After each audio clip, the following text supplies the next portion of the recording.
Sa hukbong Aleman, maraming hindi ganon kaengganyo sa ideolohiya ni Hitler, ngunit ang mga SS ay ibang usapan, isang mahigpit na grupo na laging nakaangkla sa nasismo.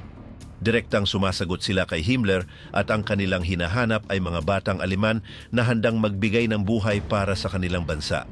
Para makapasok, kinakailangan na ang taas ay hindi bababa sa 1 metro at 70 at hindi lalagpas ng 23 anyos. Bukod pa rito, kailangang magsumite ng mga dokumento na magpapatunay ng kanilang kasaysayan ng pamilya mula pa noong ika-18 siglo upang ipakita na sila ay nagmula sa purong dugong Aryano.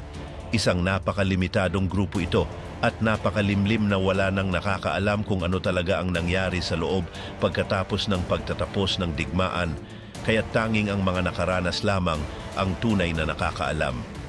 Lumipas na ang 80 taon mula nang bumagsak ang Nazi na rehimen at halos wala nang natirang buhay na nagdala ng unipormeng iyon. Ano na ang nangyari sa mga huling sundalo ng SS na nakaligtas hanggang sa dulo at paano nila ipinasa ang kanilang mga huling taon?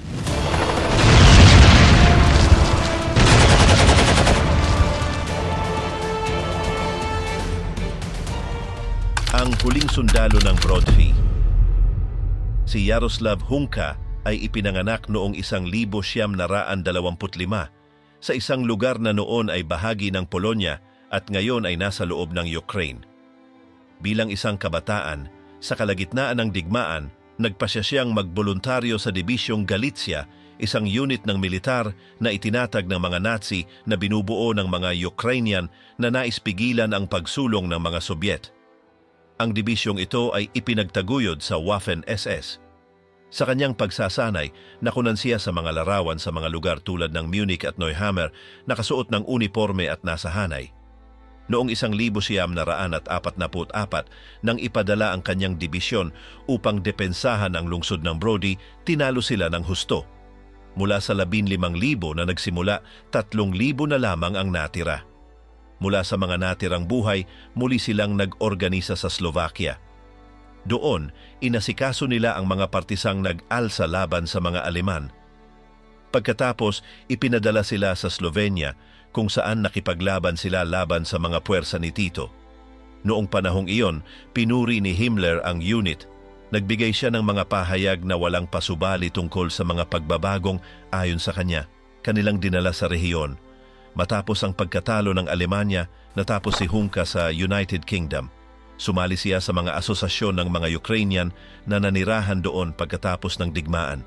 Nag-asawa siya noong 1951 at noong 1954 lumipat siya sa Canada. Sa Toronto, nagbuo siya ng pamilya, nagkaroon ng 2 anak at naging bahagi ng komunidad ng mga Ukrainian-Canadian. Nagsimula siyang magtrabaho sa sektor ng aeroespasyo at naging inspektor sa isang kilalang kumpanya na gumagawa ng mga eroplano. Kalaunan, siya at ang kanyang mga anak ay nagpondo ng isang research fund tungkol sa mga relihiyosong paksa ng Ukraine sa isang lokal na universidad. Nang magretiro, naging aktibo si Hunka sa mga bilog ng mga dating sundalo ng Ukraine. Dumadalo siya sa mga kaganapan, nagdodonasyon, dumadalo sa mga marcha, nagsusulat ng mga teksto at may blog kung saan ikinukwento niya ang kanyang mga alaala. Sa isang post, ikinukwento niya na ang mga taon na ginugol niya sa Nazi na division ay ang pinakamasayang taon ng kanyang buhay. Binanggit niya ang mga kasiyahan, paglalakad, mga kaibigan at magagandang hapon sa mga magarang parke. Sa isa pang pagkakataon, inihambing niya ang kapalaran ng mga veterano ng kanyang division sa mga Hudyo na nakaranas ng diaspora, sinabing ang parehong grupo ay pinalayas mula sa kanilang mga lupain.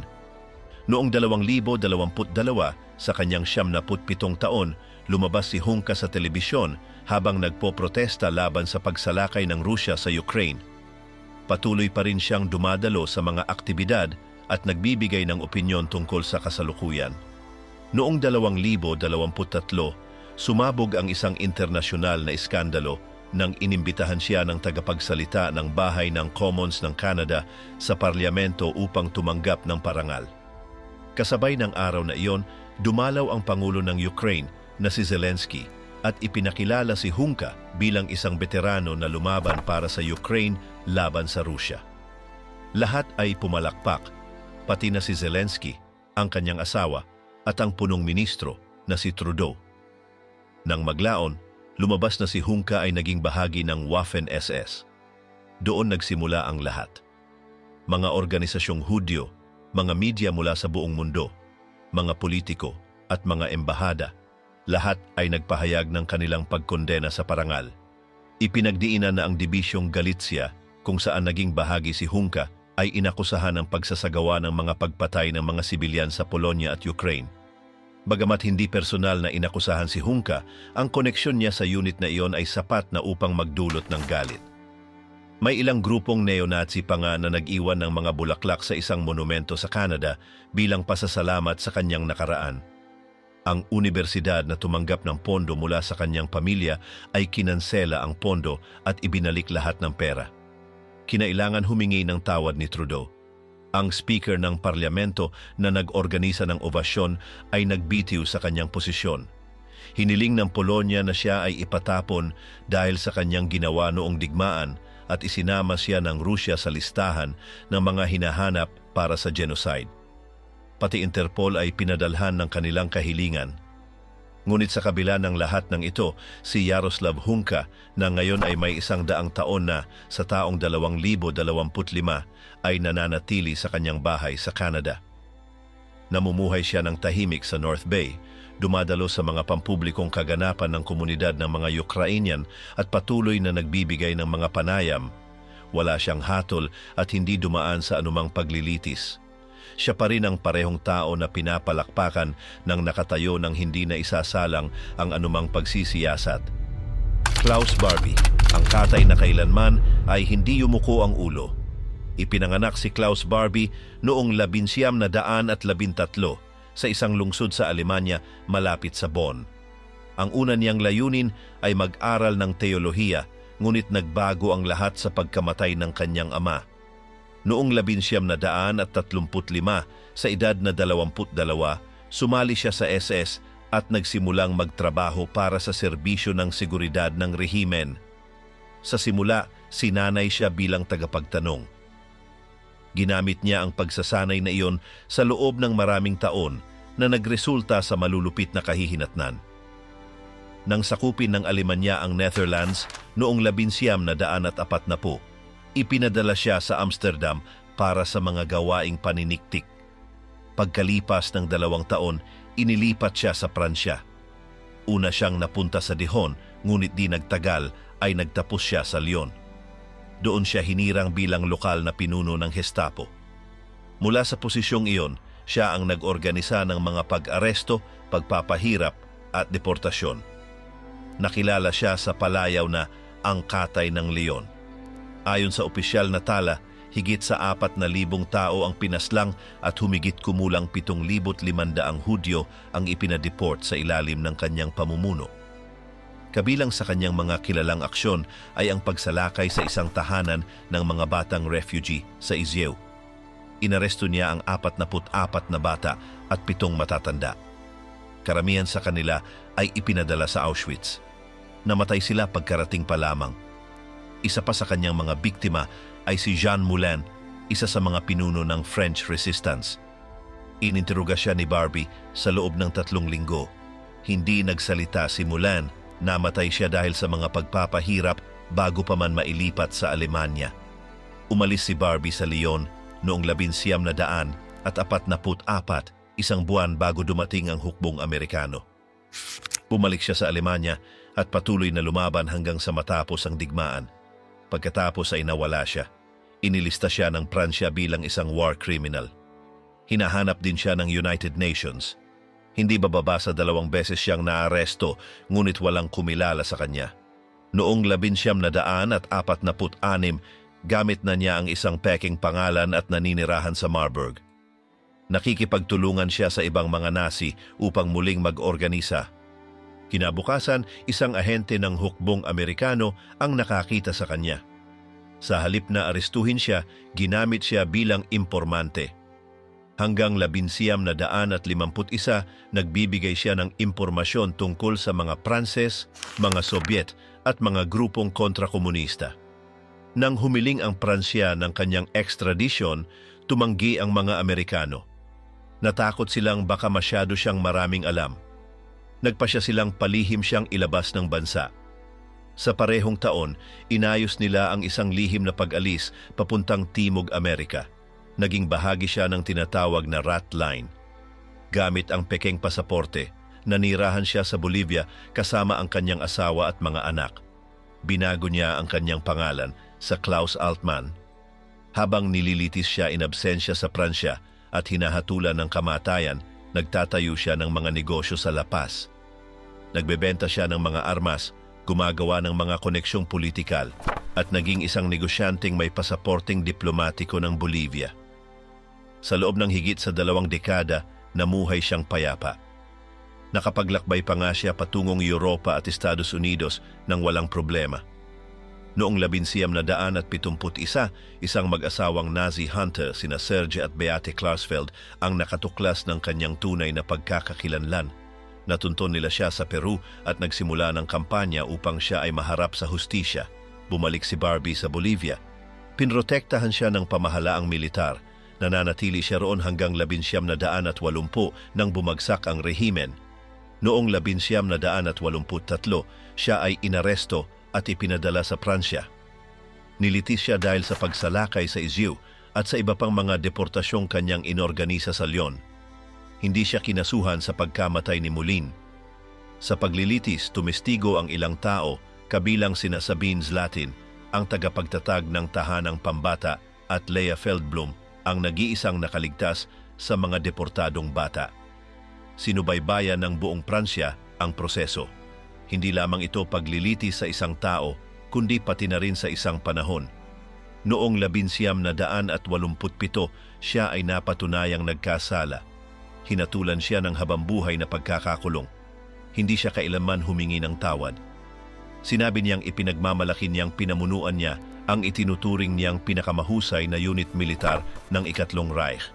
Namatay si Klaus Barbie sa bilangguan noong 1971 dahil sa kanser. Wala siyang iniwang huling pahayag, kailanman ay hindi niya binago ang kanyang kwento. Ang nagsalita ng huli na. Ipinanganak si Günter Grass noong 1927 sa Danzig. Nang siya ay 17 taong gulang, ipinadala siya sa hukbo at napabilang sa isang dibisyon ng Waffen-SS. Ngunit hindi niya kailanman isinabi iyon. Habang inaangat niya ang kanyang karera bilang manunulat, ang bahaging iyon ng kanyang nakaraan ay nanatiling nakabaon. Noong 1959, inilathala niya ang kanyang unang nobela at kalaunan ay naging isa sa pinakamahahalagang pangalan sa panitikan ng Alemanya. Nanalo siya ng mga parangal, nagbibigay siya ng mga panayam at nagpahayag ng mga opinyon tungkol sa politika. Naging isang kritikal na tinig laban sa autoritarianismo at sa nazismo. Ngunit sa loob ng mga dekada, hindi niya kailanman binanggit na siya ay naging bahagi ng SS. Hindi ito lumabas hanggang noong 2006 bago lamang ilabas ang kanyang autobiography nang bigla niya itong isiwalat. Noong 1944, siya ay kabilang sa Frundsberg Division. Ngunit ayon sa kanya, hindi siya kailanman bumaril o lumahok sa seryosong labanan. Pagkapahayag niya nito, sumabog ang iskandalo. Mga mambabasa, kritiko, kasamahan, lahat ay nag-react.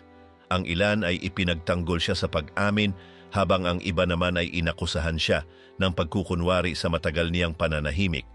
Simula noon, ang kanyang katahimikan ay naging kasing komentado ng kanyang mga akda. Pinagdebatehan ng buong Alemanya kung may moral na autoridad pa ba siyang magsalita tungkol sa nakaraan ng nazismo matapos itago ang sarili niyang bahagi rito. Sinabi niya na iyon ay dahil sa hiya, na ang kanyang papel ay walang saysay.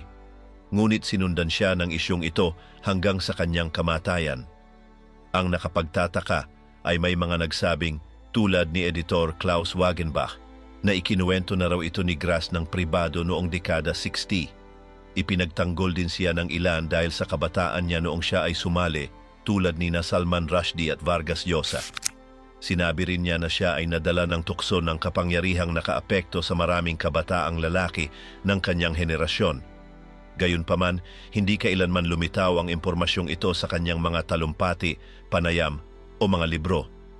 At nang ito ay isiwalat niya, tuluyang nagbago ang imahe sa kanya ng maraming tao. Sa kabila ng iskandalo, nagpatuloy ang kanyang karera. Napanalunan niya ang Nobel Prize sa Panitikan noong 1900 at 1999. Pinuri siya ng Swedish Academy bilang isang may akda na nagsasalaysay ng masalimuot na katotohanan ng kasaysayan ng may ironya at pagkamalikhain.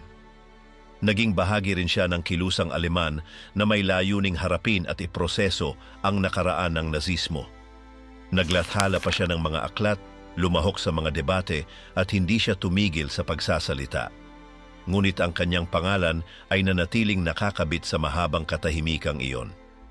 Noong 2012, muling naging sentro ng kontrobersya si Grass sa isang tula na pumupuna sa patakaran ng Israel.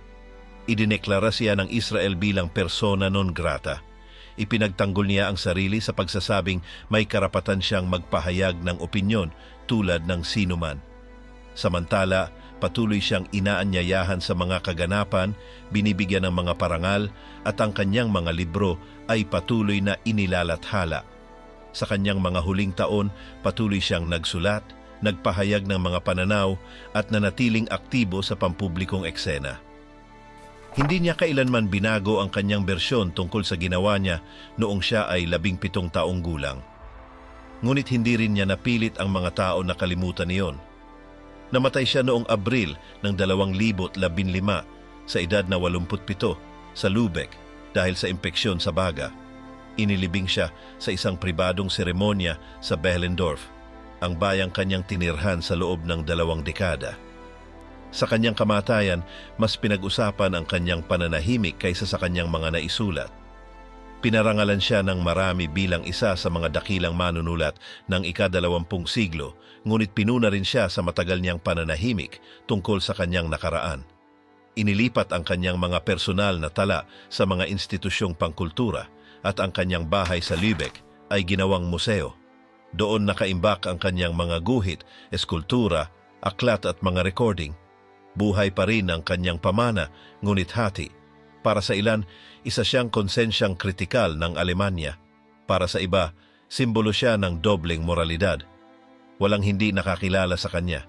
Hindi siya kailanman hinatulan ni inakusahan ng mga krimen, ngunit sinamahan siya ng nakaraan niyang iyon hanggang sa huling araw. Sa pagitan ng SS at ng moral, Bernhard Heissig. Ipinanganak si Bernhard Heissig noong 1925. Noong siya ay 17 taong gulang, kusang loob siyang sumali sa Waffen-SS. Nagsilbi siya sa silangang harapan sa pinakamarahas na yugto ng digmaan. Sa kanyang mga alaala, isinulat niya kalaunan na may mga bagay siyang nakita na humubog magpakailanman sa paraan niya ng pagpipinta. Nang matapos ang digmaan, siya ay nabihag at ilang panahon ding nabilanggo. Di tulad ng marami, hindi siya lumipat sa kanluran. Bumalik siya sa Alemanya, ngunit sa panig ng mga sosyalista. Doon siya muling nagsimula bilang artista. Noong dekada 50, unti-unti siyang nakilala sa RDA. Gumuhit siya ng mga mural, makasaysayang mga larawan, mga eksena ng opisyal na antifasismo, ngunit pati na rin ng madidilim na mga larawan at baluktot na mga figura. Bagaman sumusunod sa estilo ng sosyalistang realismo, mas nakakabagabag kaysa propagandistiko ang kanyang mga obra. Isa siya sa iilang dating kasapi ng SS na nakapagsulong ng karera sa ilalim ng sistemang komunista. Hindi niya ikinaila ang kanyang nakaraan, ngunit hindi rin niya ito ipinagyabang. Sinasabi niyang mas gusto niyang ang kanyang mga pinta ang magsalita para sa kanya. May ilang kasamahan ang inaakusahan siya ng kalabuan, ngunit may mga gumagalang sa kanya sa hindi niya pagtatago ng kanyang pinagmulan. Pagsapit ng dekada 70 at 80, isa na siya sa mga pinakamahalagang artista ng silangang Block. Pinamunuan niya ang paaralan ng sining sa Leipzig at nagturo sa maraming mag-aaral na kalaunan ay makikilala rin. Nagpakita siya ng mga obra sa Moskva, Warsaw at silangang Berlin. Lalong dumilim ang kanyang estilo, mga putol-putol na katawan, baluktot na mga mukha at mabigat na mga kulay. Hindi siya nagpipinta ng mga bayani ni ng mga bandila, kundi ng mga guho, mga sirang tao at mga may sakit na tanawin. Tinanggap ng rehimeng komunista ang kanyang mga gawa dahil sinusunod nito ang formal na mga tuntunin, ngunit napapansin ng mga kritiko na ang tunay niyang mensahe ay nasa loob, parang isang palagi ang pagsalungat. Nang bumagsak ang Berlin Wall noong 1989, ang kanyang pangalan ay naipit sa pagitan ng dalawang apoy. Sa kanluran, tiningnan siya ng may pagdududa dahil sa pagtatrabaho niya para sa sistemang komunista. Sa silangan, tinanggihan siya ng ilan dahil sa pagiging kasapi niya noon sa SS. Sa kabila nito, nanatiling tampok ang kanyang mga larawan sa mga museo at galeriya. Lumahok siya sa iba't ibang eksibisyon matapos ang muling pagkakaisa ng Alemanya. Noong dekada 90, muling sinuri ang kanyang mga obra ng mga kurador na Aleman at pandaigdigan. May mga nagtanggol sa kanya bilang isang hindi komportabling saksi ng siglo, ngunit may mga bumatikos din sa kanya sa pagiging marunong umangkop sa lahat ng konteksto. Hindi siya sumasagot. Patuloy lang siyang nagpinta. Namatay siya noong 2011, 85 taong gulang na siya. Nakatira siya sa Leipzig.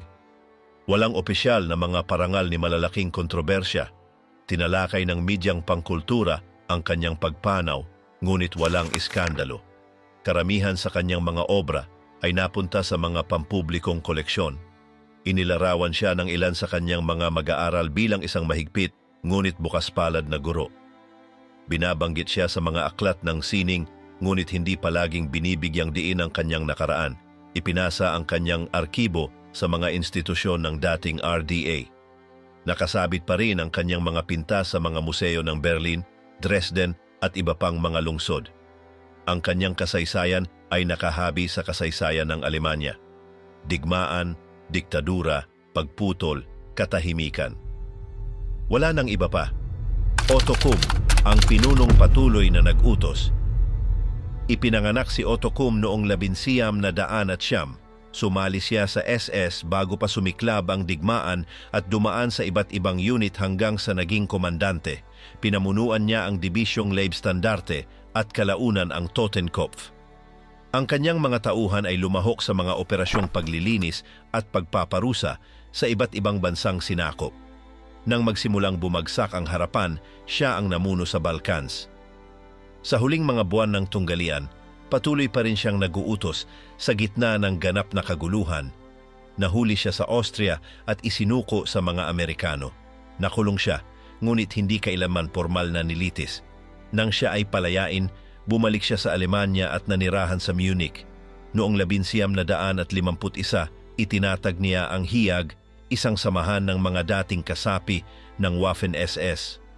Layunin nitong igiit na kilalanin ng bagong estadong Aleman ang kanilang mga karapatan bilang veterano. Hiniling nila ang mga pensyon, pagpasok sa mga trabahong pampubliko at ang wakas ng pagkapahiya. Pinamunuan ni Kumm ang organisasyon sa loob ng maraming taon. Nagsagawa siya ng mga pagpupulong, naglimbag ng mga polyeto at humanap ng suporta sa politika. Sa mga pribadong usapan, ipinagtanggol niya na hindi dapat ihambing ang Waffen-SS sa mga grupong responsable sa malawakang krimen. Noong dekada 50 at 60, lumago ang HIAG.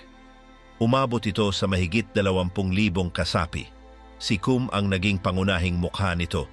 Naglathala siya ng mga artikulo, sumulat ng mga paunang salita at ipinagtanggol ang ideya na ang mga sundalo ng SS ay tulad lamang ng ibang mandirigma. Sa kanyang mga sulatin, binibigyang diin niya ang dangal, sakripisyo at pagkakaibigan. Iniiwasan niyang banggitin ang mga krimen. Sinubukan niyang itatag ang hangganan sa pagitan ng elitistang militar at ng mga mapanupil na aparato ng rehimen. Ngunit sinupalpal siya ng mga historiador. Ipinakita nila ang mga dokumento, testimonya at mga datos. Lalong tumindi ang talakayan. Noong dekada 70, nanatiling aktibo si Kumm sa mga grupong rebyusyonista. Lumalahok siya sa mga kaganapan, nagbibigay ng panayam at patuloy ang ugnayan sa mga dating tauhan. Sa ilang pagkakataon ay sinabi niyang ang kasaysayan ay isinulat ng mga nagwagi. Kailanman ay hindi siya nagpakita ng pagsisisi. Ayon sa kanya, Ang kanyang tungkulin ay labanan ang Bolsebismo. Nang dumami ang batikos, binawasan niya ang kanyang paglabas sa publiko. Ngunit patuloy pa rin siyang sumusulat. Ang Muninverlag, isang palimbagang konektado sa hiyag, ang naglilimbag ng mga alaala at aklat na ipinagtatanggol ang pananaw ng mga veterano. Namatay siya noong 2004 sa edad na 75. Nakatira siya sa isang tahimik na lugar sa Timog Alemanya. Wala siyang natanggap na opisyal na parangal. May ilang ulat sa alternatibong media na binanggit ang kanyang pagpanaw. Noon ay nanghihina na ang hiyag.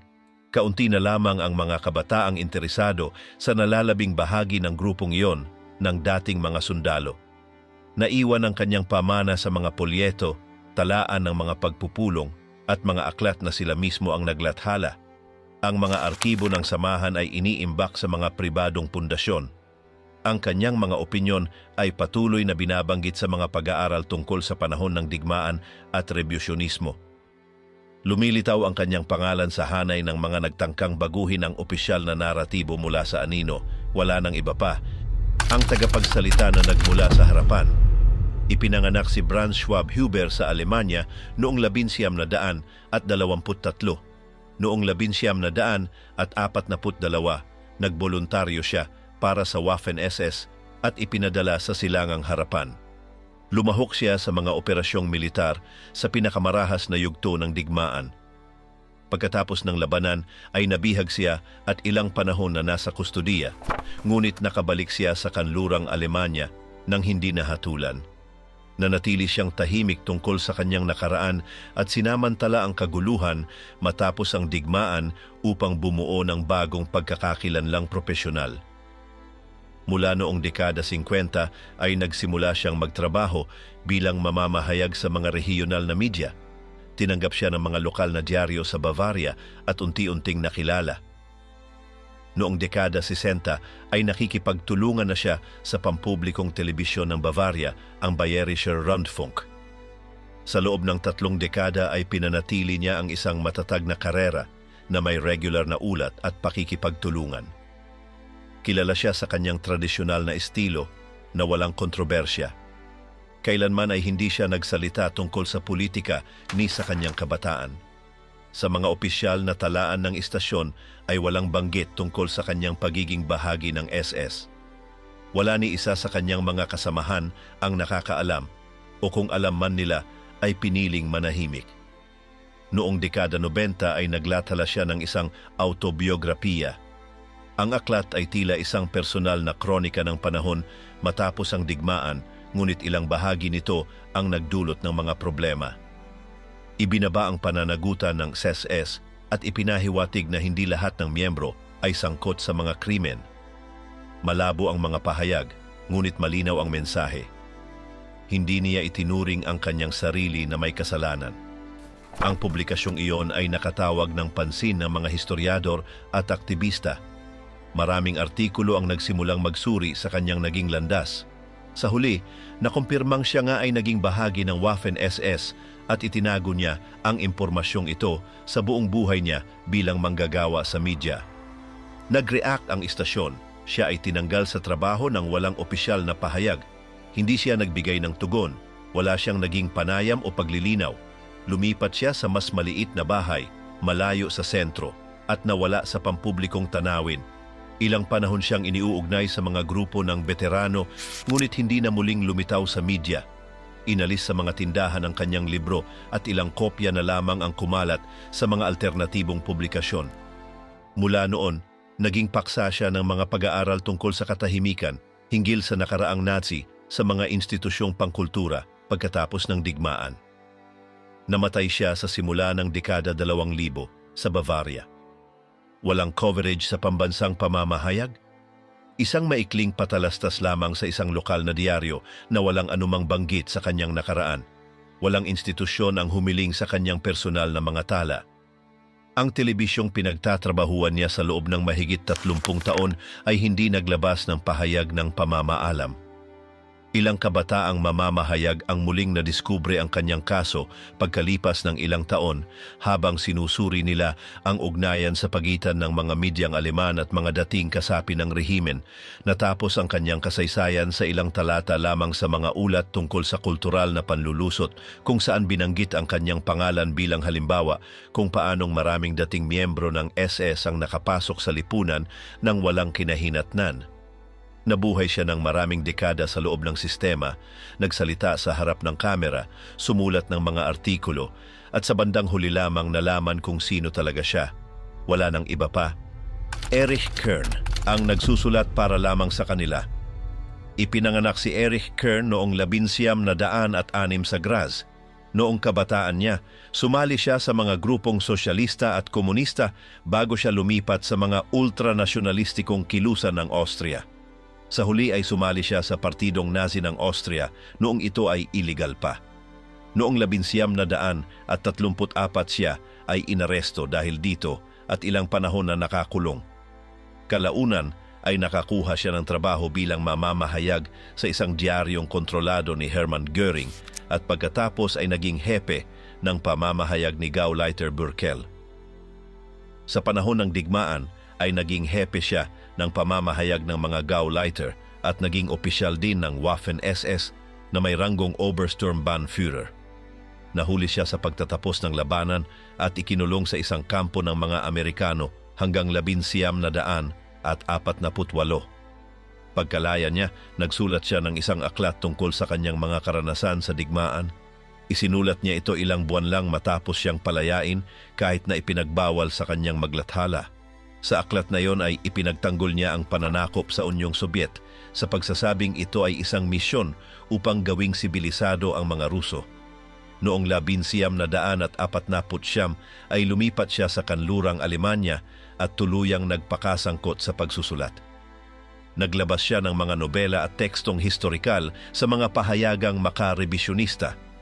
Noong dekada 50 ay pumasok siya sa HIAG at naging isa sa mga tagapangasiwa ng bahagi ng publikasyon. Nagsimulang magsulat para sa magasin na Der Freiwillige at sa iba pang mga makabansang media kung saan paulit-ulit niyang ipinagtanggol ang SS, inatake ang mga alyado at binawasan ang bigat ng mga nangyari sa ilalim ng rehimeng Nazi. Kasama siya sa lupon ng mga patnugot ng Nasyon Europa at nag-edit ng mga publikasyon gaya ng Deutsche Soldatenzeitung at Deutsche Wochenzeitung. Sa lahat ng kanyang mga sulatin ay inuulit niya ang parehong diskurso. Palaging ipinagtatanggol ang mga dating kasapi ng Waffen-SS at sinasalungat ang mga paglilitis matapos ang digmaan. Mula noong 1950 ay buong panahon na siyang nagtrabaho para sa HIAG. Siya ang namahala sa lahat ng nilalaman, siya ang pumipili kung aling mga salaysay ang ilalathala at kung paano ito isusulat. Tinitiyak niyang walang masasabi na maaaring magdulot ng legal na problema, ngunit hindi niya kailanman iniwan ang opisyal na bersyon ng grupo. Hindi siya nagbibigay ng panayam ni lumalabas sa mga media. Nakikipag-usap lamang siya sa pamamagitan ng liham o sa mga pribadong pagpupulong kasama ang ibang kasapi. Kasabay nito, aktibo rin siya sa mga partido ng dulong kanan gaya ng Pambansang Demokratikong Partido ng Alemanya, Unyong Bayan ng Alemanya at sa mga kultural na organisasyon ng pan-Europang nasyonalismo.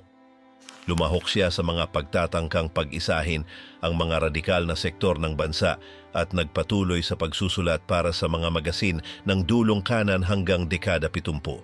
Hindi niya kailanman iniwan ang rebisyonismo. Patuloy niyang ipinagtanggol ang SS hanggang sa huli. Namatay siya noong 1971 sa Kamer am Attersee. Walang lumabas sa media at walang anumang pampublikong parangal. Sa loob ng HIAG ay ipinabatid ang kanyang pagkamatay sa isang panloob na pabatid.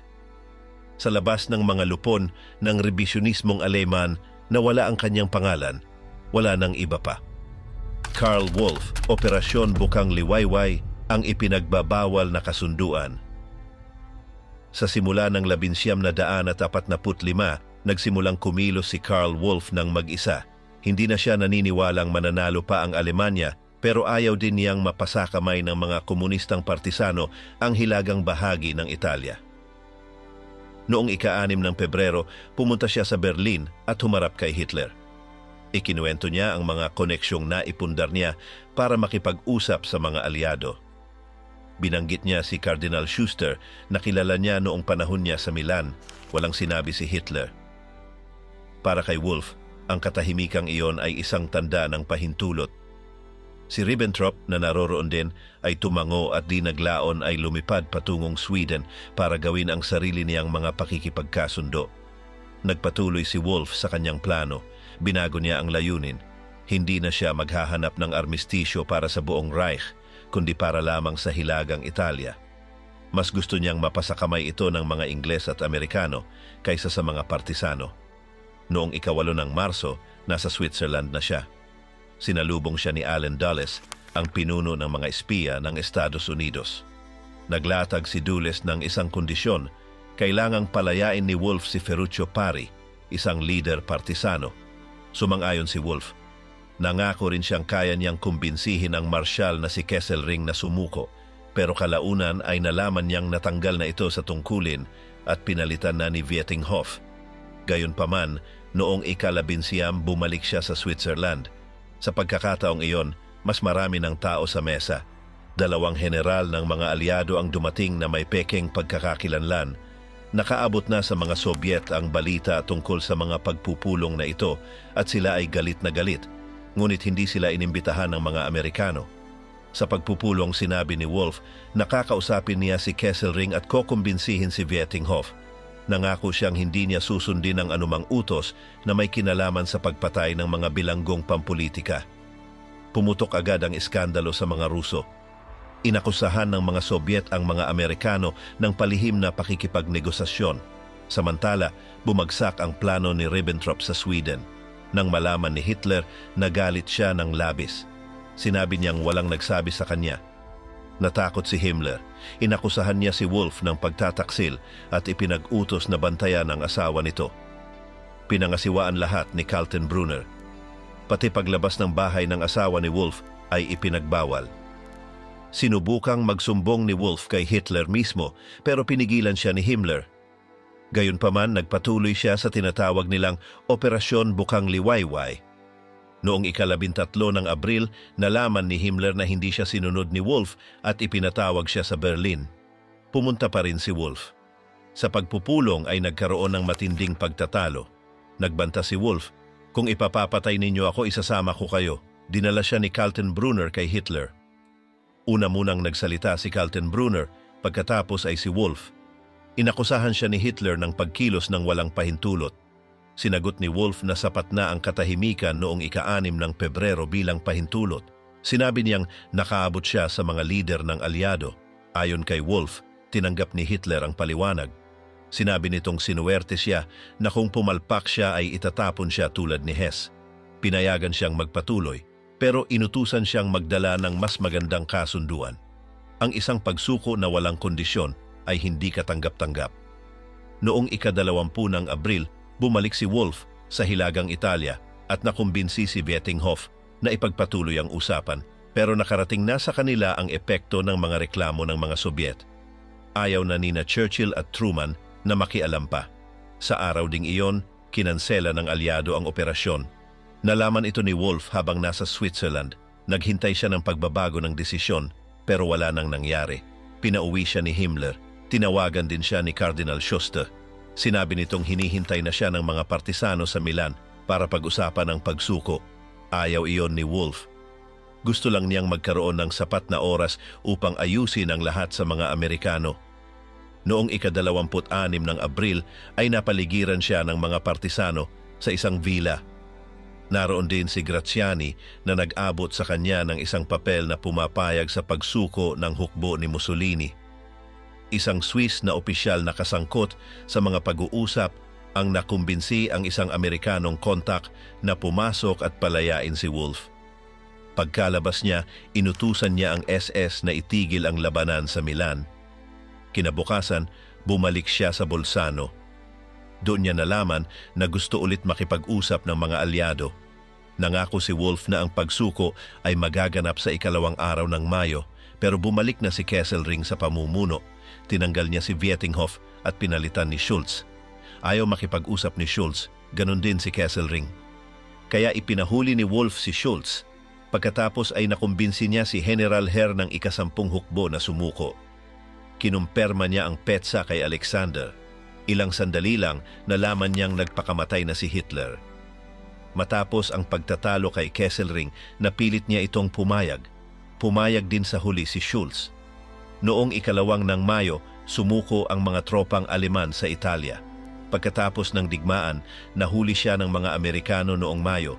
Ipinasa siya sa mga Briton. Noong 1948, hinatulan siya ng isang hukuman sa Alemanya ng 5 taon dahil sa pagiging kasapi ng SS. Nakalaya siya ng mas maaga dahil sa pagbawas ng parusa. Noong 1962 ay muling inaresto. Sa pagkakataong ito ay dahil sa paglahok niya sa deportasyon ng 300,000 tao mula sa Warsaw papuntang Treblinka. Nahatulan siya ng 15 taon, ngunit bahagi lamang ng sentensya ang kanyang natiis. Pinalaya siya noong 1969 dahil sa mga dahilan ng kalusugan. Makalipas ang ilang taon, sa isang dokumentaryo sa telebisyon, inamin niyang kasama siya ni Himmler sa panonood ng mga pagbitay. Sinabi niyang nadungisan ng dugo ang kanyang balabal dahil sa isang putok. Namatay siya noong 1984 nang hindi na muling nakakulong. Wala nang iba pa. Ang sundalong nagligtas kay Hitler. Ipinanganak si Otto Remer sa Neubrandenburg noong Agosto ng 1912. Isa siya sa 6 na magkakapatid sa isang tradisyonal na pamilyang protestante. Ang kanyang ama ay isang inspektor sa hudikatura at nagmula sa mahabang linya ng mga artesano. Nagsimula ang karerang militar ni Remer bago pa man ang nasismo noong pumasok siya sa hukbo ng Republika ng Weimar noong 1932. Mabilis siyang tumaas sa ranggo at noong 1942, pinamunuan na niya ang isang espesyal na batalyon ng Regimiento Grossdeutschland na sumusuporta sa mga unit ng mga fusilero. 1 taon ang lumipas, siya na ang namumuno sa unang mekanisadong batalyon ng rehimiento na ngayon naging isang dibisyon. Sa pag-atras ng mga Aleman sa labanan sa Kharkov, tinulungan ng kanyang mga tropa ang pag-atras ng isang unit ng mga nakabaluting sasakyan ng Waffen-SS. Dahil sa serbisyong ito, ginawaran siya ng krus ng kabalyero at pagkaraan ng mga dahon ng roble. Noong 1944, matapos masugatan, itinalaga siyang pinuno ng isang unit ng mga gwardya sa Berlin. Doon, nang hindi niya nalalaman, napasama siya sa gitna ng sabwatan noong 20 ng Hulyo. Sa araw na iyon, iniutos ng general na si von Hase na arestuhin niya si Goebbels. Sinunod ito ni Remer, ngunit napag-alinlangan siya ni Goebbels. Napilit ni Goebbels na makausap niya si Hitler sa telepono.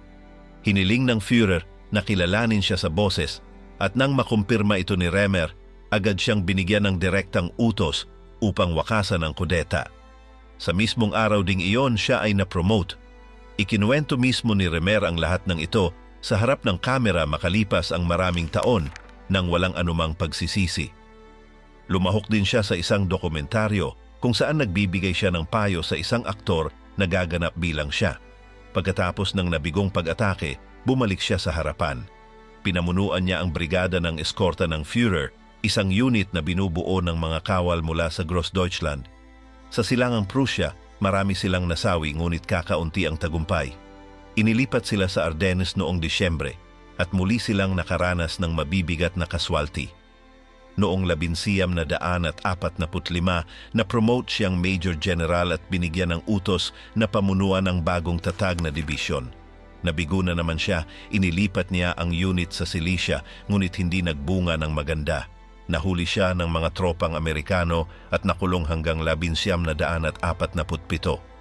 Pagkalipas ng 3 taon, itinatag niya ang Partido Sosyalista ng Reich.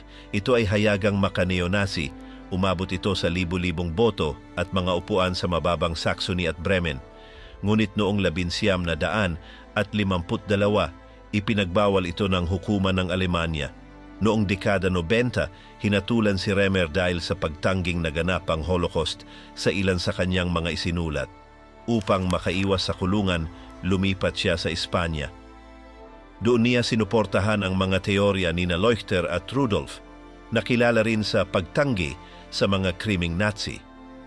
Humiling ang Alemanya ng kanyang extradition, ngunit tinanggihan ito ng Audiensya Nasyonal sapagkat wala sa batas ng Espanya ang ganoong krimen.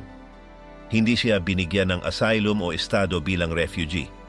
Lumipat siya sa Ehipto at Syria. Siya ay naging pugante hanggang sa kanyang kamatayan.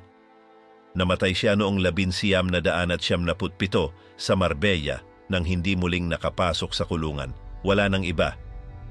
Ang Belhikong nais maging Nazi, hindi nagsimula si Leon Degrelle na may hawak na baril kundi ng isang pluma. Ipinanganak siya sa katimugang bahagi ng Belhika sa Balonia at mula pa sa kanyang kabataan ay nasangkot na siya sa mundo ng pamamahayag. Habang nag-aaral sa Universidad ng Lovaina, pinamunuan na niya ang isang katolikong palimbagan na naglalathala ng mga polyeto at murang nobela. Pinangalanan niya itong Christus Rex at di naglaon, ang palimbagang iyon ay naging higit pa isang kilusang pampolitika. Tinawag itong Rex. Sa simula, kaalyado nito ang mga konserbatibong Katoliko, ngunit noong 1935, kumala si Degrelle sa kanila at ginawang isang independenteng partido ang Rex na puno ng mga ideyang autoritaryo, makabansa at may retorikang malapit sa pasismo. Noong 1936, nagulat ang lahat. Nakakuha siya ng higit sa 11% ng boto sa halalan at naging pambansang figura. Ngunit hindi nagtagal ang tagumpay na iyon. Tinangka niyang magsagawa ng marcha patungong Bruselas, ngunit nabigo. Tinawag siyang ekstremista at biglang bumagsak ang kasikatan ng partido. Sa panahong iyon, malinaw na ang paghanga ni Degrelle kina Hitler at Mussolini. Nakipagkita siya sa dalawa noong 1936 at nagsimulang tumanggap ng pera, lalo na mula sa Italia. Noong 1937, tumakbo siya sa isang mahalagang halalan sa Bruselas at natalo laban sa punong ministro. Dahil sa pagkatalong iyon, nawala siya sa pangunahing eksena. Lalo pang naging radikal ang Rex at nang sumiklab ang digmaan, sinisi ni Degrelle ang mga Hudyo, Mason at ang mga alyado sa pag-uudyok sa Alemanya. Sa mismong araw na sinalakay ng mga Nazi ang Belhika, ang ika-10 ng Mayo, 1940, siya ay inaresto dahil sa hinalang nakikipagtulungan sa kaaway. Pagkalipas ng 2 buwan, pinalaya na siya ng mga Aleman. Ang una niyang ginawa ay kumatok sa pintuan ng mga mananakop. Gusto niyang maging pinuno ng isang gobyernong papet sa Belhika, ngunit hindi siya binigyan ng ganoong papel ng mga Nazi. Pinayagan siyang magsalita, ngunit hanggang doon na lang. Kaya nagbago siya ng taktika. Nag-alok siya ng mga sundalo. Noong 1941, sa sandaling inatake ng Alemanya ang Unyong Sobyet, iminungkahi niyang bumuo ng isang lehiyong Belhiko na lalaban sa panig ng mga Nazi. Doon isinilang ang Lehyong Valona na karamihan ay mga Rexista. Siya mismo ang pumunta sa harapan bilang boluntaryo. Sa simula, nasa ilalim sila ng hukbong Aleman, ngunit noong 1943, isinama sila sa SS. Mula noon, tuluyang naging kaalyado ni Himmler si Degrelle. Sinabi pa niya na ang mga Valon ay may dugong Aleman. Ginawaran pa siya ng sariling dekorasyon ni Hitler. Sa mga taong iyon, naging kopya ng makinaryang Nazi ang Rex. Si Degrelle ay nagmula sa pagiging politiko, naging sundalo at kalaunan ay propagandistang may uniforme. Sa Belhika, wala nang may gusto sa kanya. Ang kanyang partido ay tiningnan bilang isang grupo ng mga taksil. Noong umatras ang mga Aleman sa bansa noong 1944, tumakas siya kasama nila. Noong Abril ng 1945, habang pumapasok na sa Berlin ang mga Sobyet, iniwan ni Degrelle ang mga natitirang tauhan ng kanyang lehiyon at tumakas. Hinatulan siyang kamatayan sa Belhika dahil sa pagtataksil, ngunit nakalusot siya papasok ng Espanya. Doon, sa ilalim ng diktadura ni Franco, nakatagpo siya ng kanlungan. Noong 1954, ginawaran siya ng pagkamamamayang Espanyol na nagprotekta sa kanya laban sa anumang extradition. Mula noon, nabuhay siya ng malaya na hindi humaharap sa hustisya. Naglaan siya ng panahon sa pagsusulat ng mga aklat. na nagtatanggol sa nasismo at tumatangging totoo ang Holocaust. Ipinakilala niya ang sarili bilang isang bayaning kontra-komunista at isang patriotang hindi nauunawaan. Namatay siya sa Marbella noong 1994 sa edad na 87 nang hindi kailanman nanagot sa anuman sa kanyang mga ginawa. Ang magiliw na mamamatay tao ng Bariloche. Noong ika-23 araw ng Marso, 1944, nagsagawa ng isang pananambang ang isang grupo mula sa Partido ng Aksyon laban sa isang kumpanya ng militar na pulisya ng Waffen-SS sa isang kalye sa Roma. Naglagay sila ng bomba sa loob ng isang karitong basurahan at pinasabog ito habang dumaraan ang mga sundalo sa Via Rasella. 33 sundalong Aleman ang napatay, pati na rin ang 2 sibilyang Italyano na malapit sa pagsabog. Nang makarating ang balita kay Hitler, nagalit siya ng husto. Iniutos niyang patayin ang 10 Italyano para sa bawat Aleman na nasawi. May isang taong nagbilang at nagdesisyong paikuti ng bilang. 35 katao ang dagdag, kaya 335 ang ipapapatay. Si Herbert Kappler ang naatasang bumuo ng listahan. Kinuha niya ang mga pangalan ng mga bilanggo na may sentensya na ng kamatayan, pati ang mga naghihintay pa ng paglilitis pero may mabibigat na kaso, 75 Hudyo na nakatakdang ipatapon, at ilang inakusahang terorista na malaya pa dahil sa kakulangan ng ebidensya.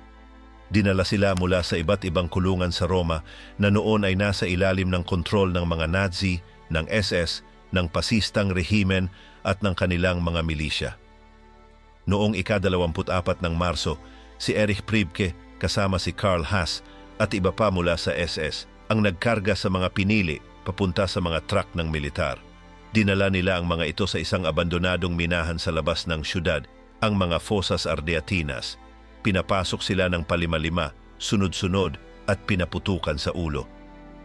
Nang matapos ang lahat, isinara nila ang mga lagusan gamit ang mga pampasabog. Walang sino mang nakaligtas. Pagkatapos ng digmaan, nakatakas si Priebke.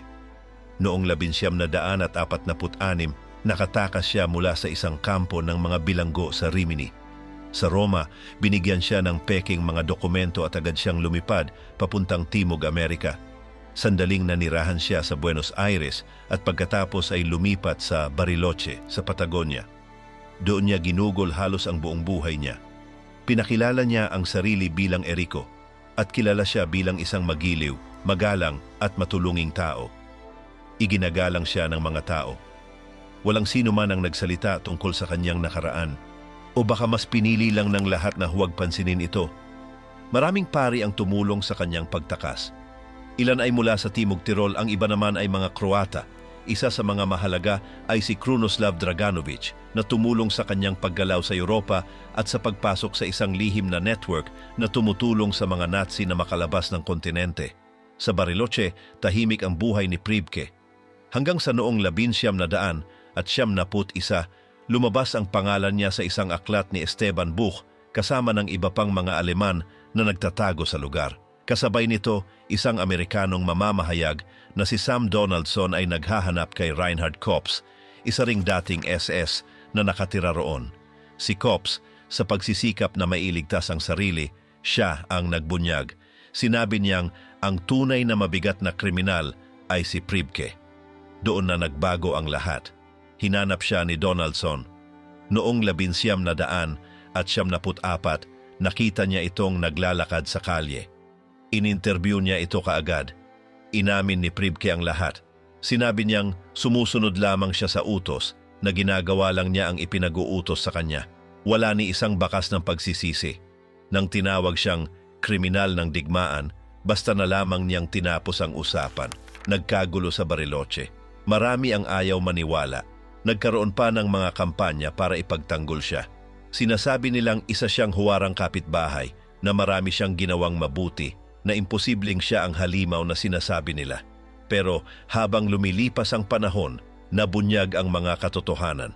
At mula sa Italia, patuloy ang presyon. Matapos ang panayam, humiling ang Italia ng kanyang extradition. Inaprubahan ito ng Argentina noong Nobyembre ng 1975. Pagdating niya sa Roma, Ikinulong siya sa kulungang militar ng Forte Boccia. Formal siyang inakusahan ng piskal dahil sa kanyang papel sa masaker. Sa simula, pinalaya siya ng isang hukuman ng militar, sinasabing pasuna ang kaso. Ngunit hindi ito tinanggap ng kataas-taasang hukuman at iniutos ang muling paglilitis. Noong 1978, hinatulan siya ng habang buhay na pagkakabilanggo. Ngunit dahil matanda na siya, ipinadala siya upang pagdusahan ito sa kanyang tahanan. Ang mga huling taon niya ay ginugol sa pagkakakulong sa isang bahay sa Roma. Namatay siya noong 2013, mahigit 100 taong gulang na. Wala ni isang gustong tumanggap sa kanyang labi. Hindi pinayagan ng Roma ni ng Batikano ang burol. Tumanggi rin ang Argentina na tanggapin ang kanyang bangkay. Gusto sana niyang mailibing sa tabi ng kanyang asawa sa Bariloche, ngunit hindi siya pinayagan. Sa ganoong paraan nagtapos ang buhay ng isa sa mga taong nag-organisa ng masaker sa mga Fosas Ardeatinas. Wala na. Alois Brunner, mula sa mga tren patungong Auschwitz hanggang sa mga hotel sa Syria. Isinilang si Alois Brunner sa isang nayon kung saan ang mga tao'y nagsasalita ng Aleman sa kanlurang bahagi ng Hungary na noong matapos ang unang digmaang pandaigdig ay naging bahagi ng Austria at tinawag na Rohrbrunn. Anak siya ng isang magsasaka. Nag-aral siya ng accounting at naging tindero bago sumapi sa Partido Nazi noong 1931 sa edad na 19. Pagsapit ng 1932, sumali siya sa SA, ang orihinal na paramilitary ng Nazi, at nawalan ng trabaho dahil sa kanyang masugid na pagkalat ng ideolohiyang Nazi sa panahong iyon na labag pa sa batas. Noong 1938, kasunod ng Anschluss, ang pagsanib ng Austria sa Nazi Germany, opisyal siyang naging miyembro ng SS sa Vienna. Mabilis ang kanyang pagsikat. Pagkaraan ng isang taon, napunta siya sa Gestapo sa parehong opisina na pinamumunuan ni Adolf Eichmann. Mula roon, naging kanang kamay siya ni Eichmann at tumulong sa Plan Nisko, isang bigong pagtatangka na ipunin ang mga Hudyo sa isang uri ng sapilitang pamayanan sa Poland. Habang tumataas ang kanyang ranggo, umabot siya sa Hauptsturmführer, kapitan sa SS. Si Brunner ang naging isa sa mga pangunahing tagapag-ayos ng deportasyon ng mga Hudyo sa mga kampo ng kamatayan. Isa siya sa mga responsable sa pagpapadala ng tren mula Vienna patungong Riga, kung saan pinatay pa niya ang isang may sakit na Hudyo habang nasa biyahe. Deportado rin niya ang mahigit 40,000 Hudyo mula sa Vienna at libu-libu pa mula sa Salonika. Nang ilipat siya sa France, siya na ang namahala sa kampong Drancy malapit sa Paris. Doon niya inayos ang mga konboy na nagtulak sa libu-libong Hudyo patungong Auschwitz at iba pang kampo. Noong 1944, inilipat siya sa Slovakia upang ipagpatuloy ang gawain.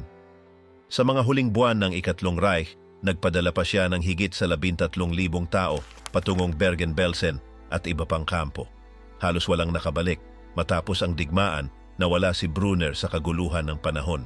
Napagkamalan siyang ibang Nazi na may kaparehong apelyido. Ang isang iyon ay nahuli at pinatay. Samantala, si Brunner ay nagpalipat-lipat gamit ang pekeng dokumento. Sa isang punto, nagmaneho pa siya ng mga sasakyan para sa mga tropang Amerikano. Nakipagtulungan din siya sa Gehlen Organization na siyang naging batayan ng modernong intelihensiyang Aleman.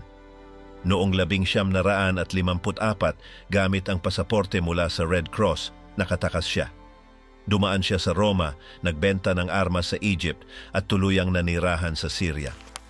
Sa Damascus, ginamit niya ang pangalang Doktor Georg Fischer at naging tagapayo ng gobyerno ng Syria.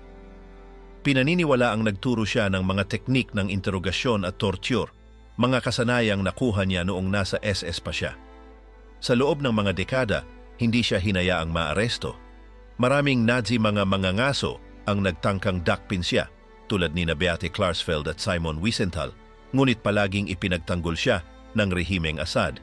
Noong dekada 80, muntik nang makuha siya ng silangang Alemanya para sa extradition, pero naunsyami ito nang bumagsak ang Berlin Pader.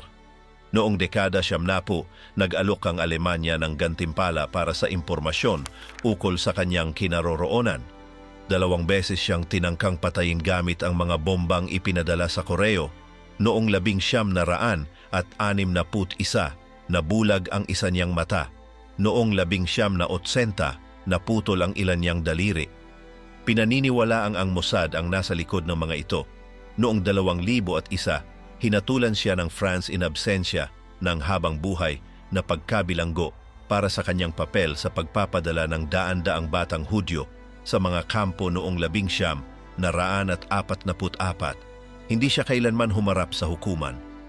Noong 2010, inanunsyo ng Wiesenthal Center na si Brunner ay namatay sa Syria noong 2010, halos 100 taong gulang. Hindi matukoy kung saan siya inilibing. Sa buong buhay niya, ni minsan ay hindi siya nakaharap sa hustisya. Ni minsan ay hindi siya nagbayad para sa kanyang mga krimen. Wilhelm Mohnke, ang gwardiya ni Hitler na nakatakas sa hukuman. Ipinanganak si Wilhelm Mohnke noong 1911 at sumali siya sa partidong Nazi noong unang araw ng Setyembre ng 31 gamit ang card na may bilang na 649,684.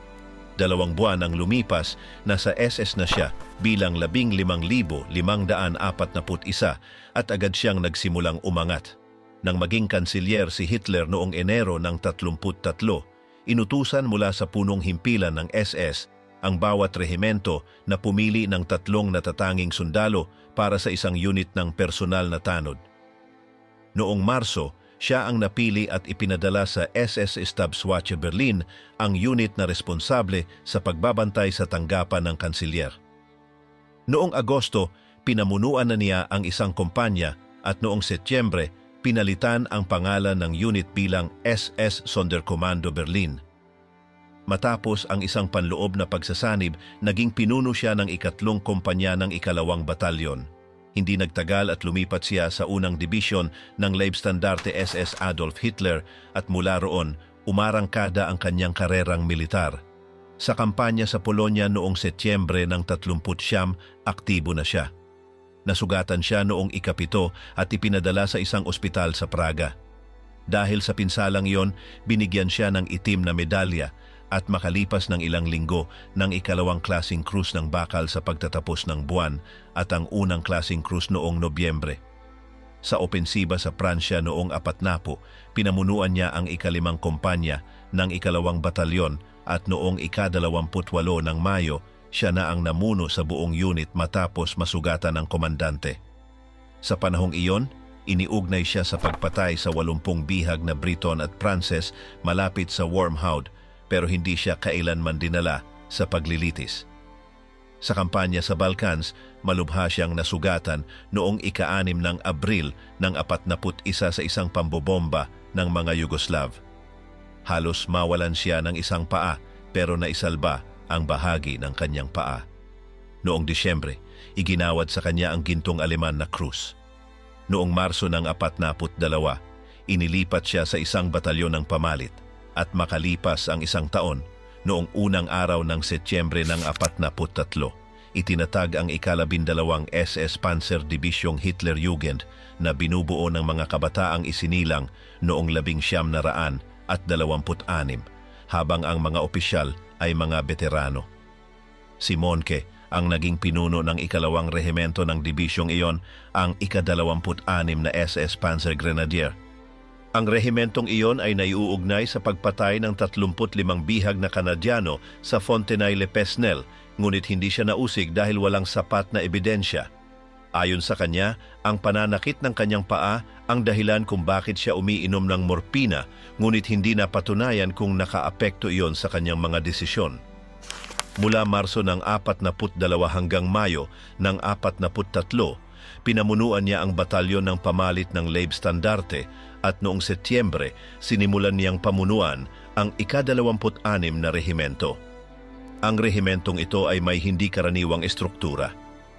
Bagaman ito'y kinategorya bilang Panzer Grenadier, isang batalyon lamang ang may mga armored na sasakyan. Dagdag pa rito, may isang kumpanya ng mga taga-subaybay na may kasamang mga sasakyang de armas, kaya't isa itong pambihirang puwersa. Sa labanan sa Falaise Pocket, pinamunuan ni Mohnke ang kanyang grupo sa silangan ng Ilog Dives. Habang itinataboy na ang mga tropang Aleman patungong Sene, siya ang nag-organisa ng depensa sa kanlurang Pampang upang protektahan ang mga tulay. Noong ika-11 ng Hulyo ng 44, iginawad sa kanya ang Krus ng Kabalyero na natili siyang pinuno hanggang huling bahagi ng Agosto nang palitan niya ang nasugatang si Theodore Wish sa pamumuno ng Leibstandarte. Noong Disyembre ng 44 sa Operasyon Wacht am Rhein at pagkatapos ay Nordwind, nakibahagi siya sa huling opensiba ng Aleman sa kanlurang harapan. Ang kanyang dibisyon ay kabilang sa unang SS Panzer Corps at pinangunahan ang paglusob sa Ardennes.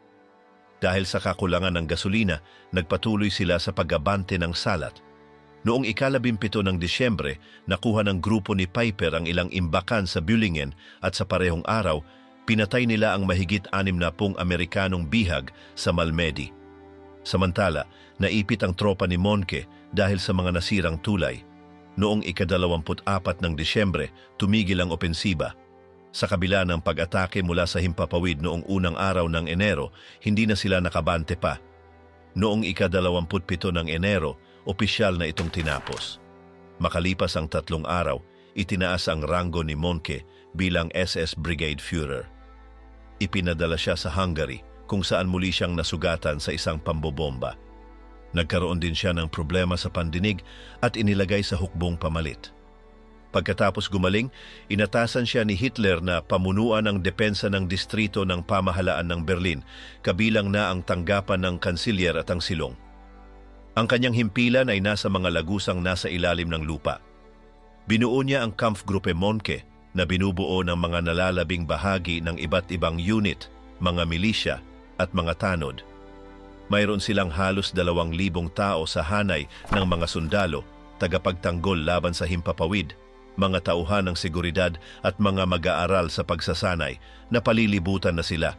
Mahigit 1,000,000 at kalahating sundalong Sobyet ang ipinadala upang sakupin ang Berlin. Walang tigil ang artilleriya mula ika-20 ng Abril hanggang sa pagtatapos ng labanan. Sa kontekstong iyon, inutusan siya ni Hitler na maglunsad ng paglilitis laban kay Hermann Fegelein. Si Monke ang namuno sa tribunal pero dumating si Fegelein na lasing, nagsusuka at hindi makapanatiling nakatayo. Napagpasyahan ni Monke na wala siya sa tamang kalagayan para hatulan kaya isinara ang kaso at ipinasa siya sa seguridad ng SS. Hindi na siya muling nakita. Noong ika-30 ng Abril, kinumpirma sa kanya na nagpakamatay si Hitler at kinabukasan, sinimulan na niyang isagawa ang pagtakas mula sa silong. Ang plano ay makatakas mula sa pagkakubkob at makarating sa Elba o sa Hilaga, kung saan may natitira pang unit ng Aleman. Kabilang sa kanyang grupo ang mga sekretarya, isang doktor, ang tagapaghanda ng pagkain ni Hitler at iba pang opisyal. Tinangka nilang lumusot sa mga lagusan ng tren sa ilalim ng lupa, ngunit barado ang daan. Nakiisa sila sa mga sibilyan at sundalo sa isang serbeserya. Noong ika-2 ng Mayo, nang makita nilang walang lagusan palabas, sumuko sila. Dinala siya sa Estado Mayor ng mga Sobyet at pagkatapos ay ipinasa sa NKVD. Noong ika-9 ng Mayo, ipinadala siya sa Moscow para imbestigahan. 6 na taon siyang nakahiwalay sa iba, pagkatapos ay inilipat sa Lubyanka at kalaunan sa kampo ng mga bihag sa Boykovo. Nakulong siya hanggang Oktubre ng 1955. Ang kanyang rehimento ay naiuugnay sa ilang mga masaker ng mga bihag at bagaman iniimbestigahan siya ng Canada at iba pang bansa, hindi siya kailanman inakusahan ng formal. Noong 1988, muling binuksan ang kaso, pero sinabi ng mga Aleman na piskal na wala silang sapat na ebidensya. Matapos makalaya, nagtrabaho siya bilang tagabenta ng truck sa Barsbüttel. Namatay siya noong ika-6 ng Agosto ng 2001 sa edad na 70 sa Damp, isang bayang baybayin. Pagkatapos ng digmaan, maraming kasapi ng SS ang nakapagpatuloy sa kanilang mga buhay na walang sagabal habang sinusubukan ang natitirang bahagi ng mundo na muling bumangon at sa loob ng maraming dekada nanatili silang hindi napapansin sa iba't ibang lugar, walang sino mang huminto upang alamin kung sino sila at ano ang kanilang ginawa. Hanggang ngayon hindi pa rin tiyak kung ilan sa mga responsable sa mga krimen ang namuhay sa piling ng mga tao nang hindi nakikilala. At ano ang ibig sabihin ng ganitong pagkawala sa mata ng publiko para sa alaala ng mga taong hindi nagkaroon ng pagkakataong ipagpatuloy ang kanilang buhay?